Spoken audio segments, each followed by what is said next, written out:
So I'm very happy to invite Siku Keta to tell us more about his parents.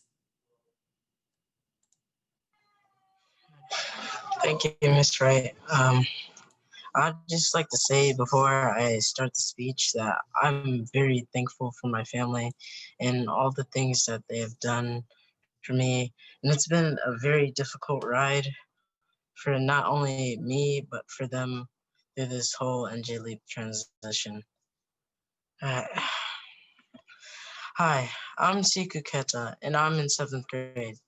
Just like you, I love my parents. I know this is such a simple prompt, but when you have parents that do almost everything for you, you learn to love them. Let's be honest, parents do get on our nerves when they tell you to pause a video game while in the middle of a mission, or decline your request to go out with your friends and then tell you about how things were in the olden days. That may happen to me, but I have to recognize how many things they do for me. My mom, who happens to be a nurse during the COVID pandemic, put herself on the line every single day to help save lives and provides for me and my siblings. She also makes sure that we are safe by giving us masks and hand sanitizer. And after a busy day at home, she still makes time to help me with my schoolwork. Now it's time for my dad. Even though he makes a lot of bad dad jokes that you fake laugh at, he's very supportive. When he's not at work, my dad takes care of me and my sisters at home. He was always making sure that I complete my assignments and that I have studied for any test.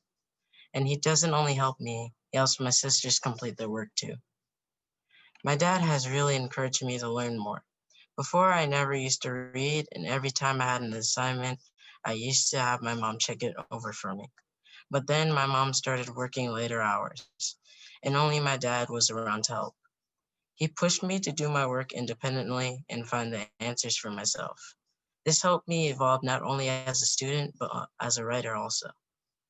One of the mottos in our house when it comes to school is double or nothing. It's either you write 3 good paragraphs and get a 100 on this assignment, or you're not getting on the Xbox this weekend. And it may seem like such a chore, but when you see the perspective that they're coming from, the teacher isn't going to want a lazy 2.5 paragraph. And as hard as it may sound, when you get it done and you feel that sense of pride from your parents as they see you persevere, it makes you see the message that they've been trying to send you.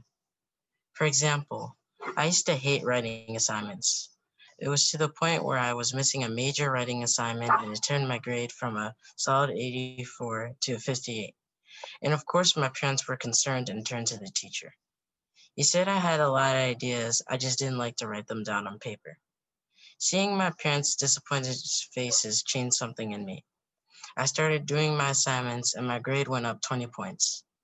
The reason why I got such a much better grade is because I knew that my parents supported me and that they would support me no matter what path I took, as long as it was the right one. Both my parents